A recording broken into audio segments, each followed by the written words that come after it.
Hey folks, welcome to another episode of Gross Vintage Grub.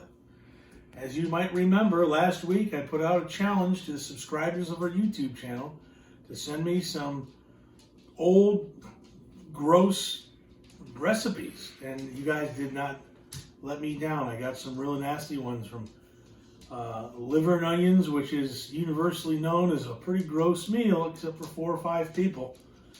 And pickled pig's feet, and I got some other ones. Mayonnaise on pizza, and so forth. And maybe we'll try those, maybe we won't. I also got one that we'll try. But today's a certain one that was sent in from Suzer Cruiser, and it is pretty gross sounding. So let's find out. Here's the thing: is let's start the story with what do you do with leftover roast beef? Make a soup? Make some sandwiches?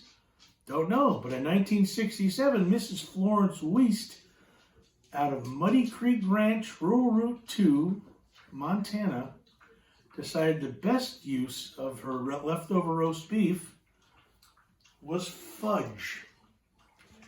Fudge. Now, I put my fudge in a very deep pan. I've never made fudge.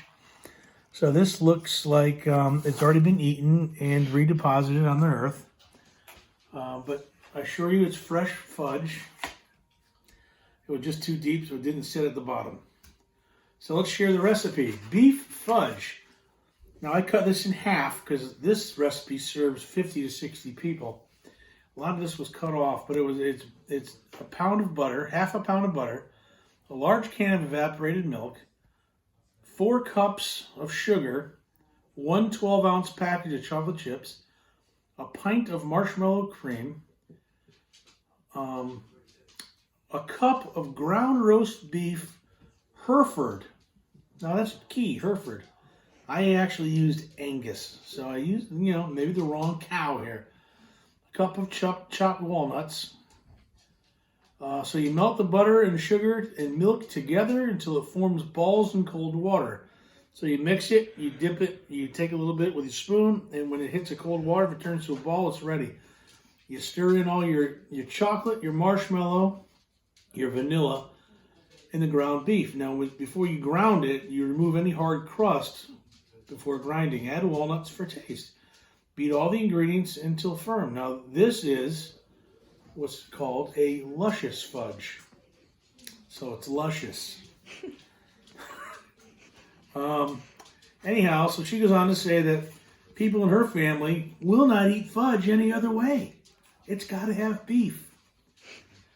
So the tagline here, the very final line, it's an elegant way to use your leftover roast beef. And here it is. Doesn't look very elegant to me. It's a family show, so I won't mention what it looks like. Although I have plenty left over because I cut it in half, so I have enough for 25. But you know how I go in for the bites. I got to make sure I get the walnuts, I get the chocolate, and I get the beef. Mmm. Mmm. Mmm. Mm-hmm.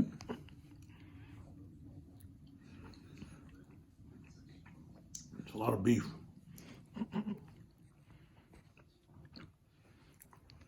Mm-hmm. Yep.